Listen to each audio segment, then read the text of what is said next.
Question arises that does the government or the regulator or the operator give immunity to the pilots of Indigo of fatigue? But Captain Rao, let me come to you. So it's really the same question. As you look at what's happened, you're a DGCA certified pilot and for A320s, and that's really the same aircraft that mostly Indigo flies as well. So how do you look back and forward? Yeah, coming to this point, I believe the lessons which we take are yet to come, because it's not the end of the lessons we'll be taking. We have been taking lessons for so many years. If we talk about monopoly and duopoly here, that's not what the issue is. The issue is whether the rules were followed or not. If the rules were followed, we wouldn't have been in the situation. I would like to tell you also that we are lucky that you only had a lot of inconvenience to passengers and a lot of money lost by the company or by the organization. What if this rule, dispensation, bending of these rules had led to an accident where people had lost lives? Then what you would be doing here, we would not be talking about 67% monopoly or duopoly or things. No, you would be talking only one language here, and that language would be safety, and that's what we are saying. Yeah. If you bend the rules here, had you implemented these rules on time, number one, you wouldn't have been in the situation with this whole mess and this disruption, massive disruption, which has happened and caused so much inconvenience to people. Where, of course, there are other airlines also. They could have taken the load, they could have done the flights. Whatever it is, that's up to them. That's a business model. It's a business model, what they want to do. Having a share in the market and not share in the market is absolutely up to the business. What we are here to emphasize only on safety. There was monopoly 30 years back when there were only two airlines, Indian Airlines, Air India. Indian Airlines was the only airline which was in the domestic that was monopoly. But did we anytime see such kind of devastating, a meltdown of aviation? No, there is something else to do it. Well, the something else is very simple. Till the time you tweet, you try to, tamper with the safety rules. This will bound to happen, and something more can happen. Now, coming to point number two is very simple. If you are giving any kind of leverage, dispensation, or variation, the exemption, whatever you call, to a particular operator, what makes it unfair for the other operator to ask?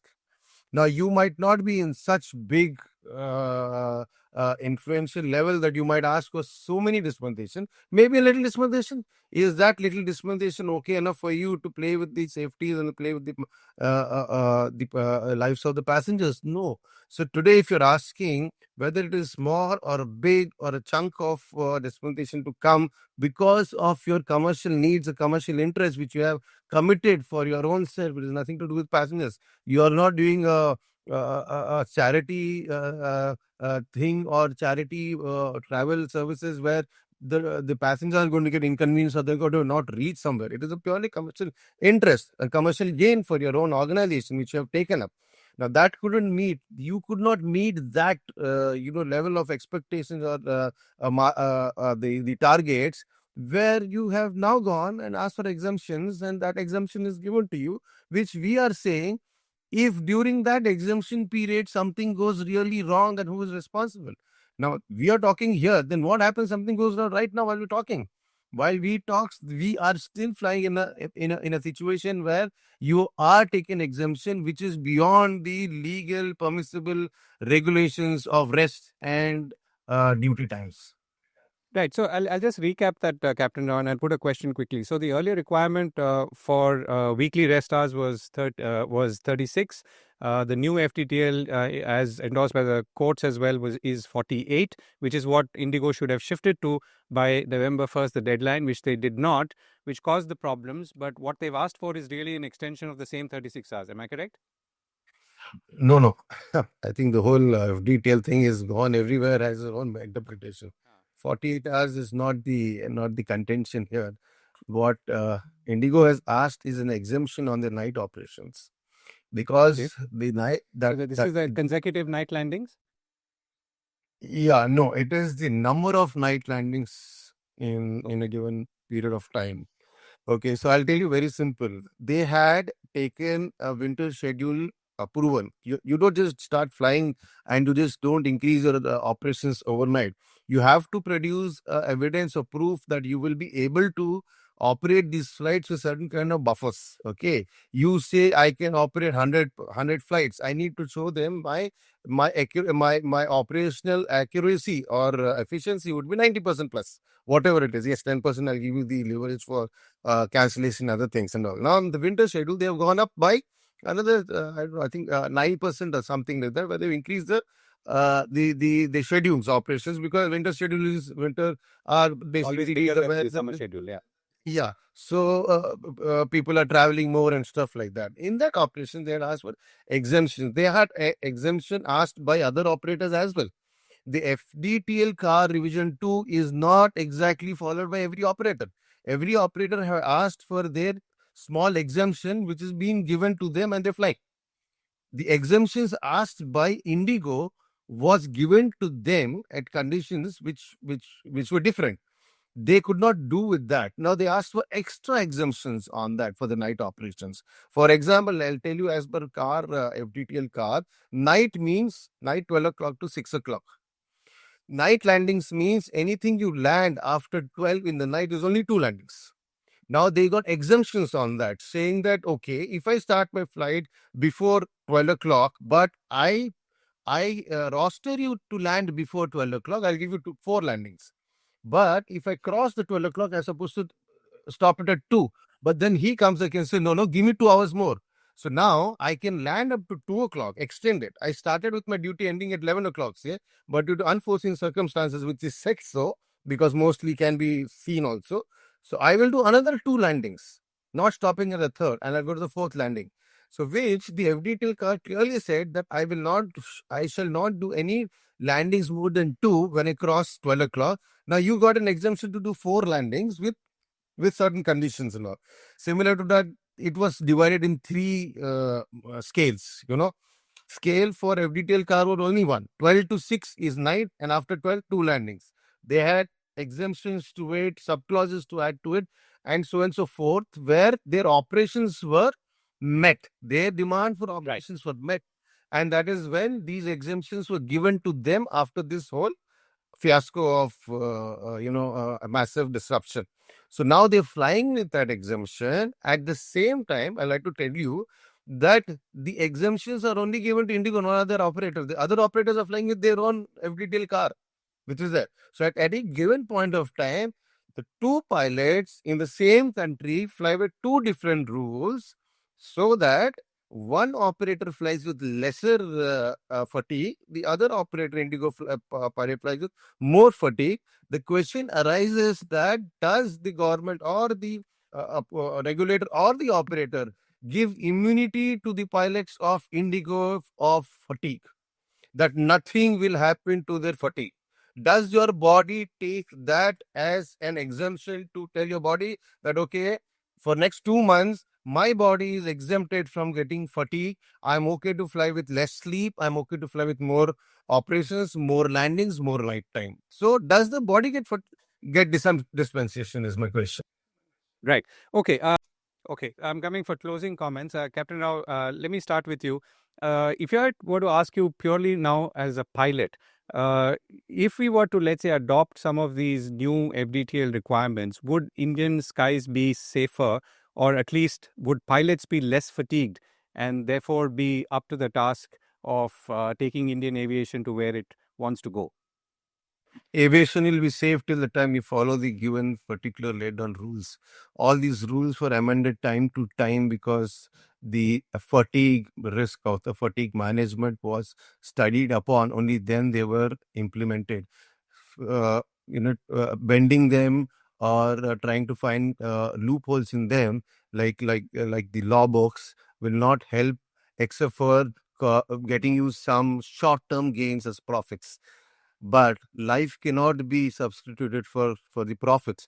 One accident, one crash, and loss of lives will not only bring down your forget about bringing down your profits down or brand name down. You are playing with people's life. You cannot. You don't. Nobody has the authority. The rules were made for certain reasons. If I have followed the rules, I will follow the rules. You cannot give implementation of rules to certain people selectively and certain people selectively. You cannot. Number one. Number two, fatigue is a risk management issue and not a cost reduction variable. You cannot use fatigue as a tool to make profits or cost effectiveness. Number two, what we have seen is an over optimistic scheduling, and buffer squeezing always will backfire. What you have done is you have gone optimistic. You have taken the things for granted that you would probably get a dispensation. You squeezed your buffers at every FDTL. Even when it was made, it is written in the FDTL car that you need to have a buffer in your planning. If you do not have a buffer and you want to plan it with 100% optimistic level of utilization, then you will go short on your crew or short on your planning. And that is when you will go jumping back saying that now you give me, dispensation. Now you give me special permissions because I have to do my business. I had booked more than what I could, I thought I would be able to maintain. So all these things are very, very important. And lastly, I would say that safety culture must shift from compliance to well-being plus accountability. Safety needs to have accountability. Every person involved in this safety circular rule regulation from every corner of the country, whoever was involved in it, shall be accountable for twisting and turning them for their personal benefits. Right. Vardhan, I'm just coming to you for your closing remarks. But Captain Rao, Indigo was obviously in the center of this whole firestorm. Other airlines appear to have, met or are meeting the new flight duty requirements or the amount of time that pilots get to rest. Are you confident that the rest of the airlines are on safe ground on this count, and passengers can expect Indigo also to come back to some kind of normalcy? Like I said, the FDTL car has not been implemented in totality. All operators do also have their own small dispensation taken.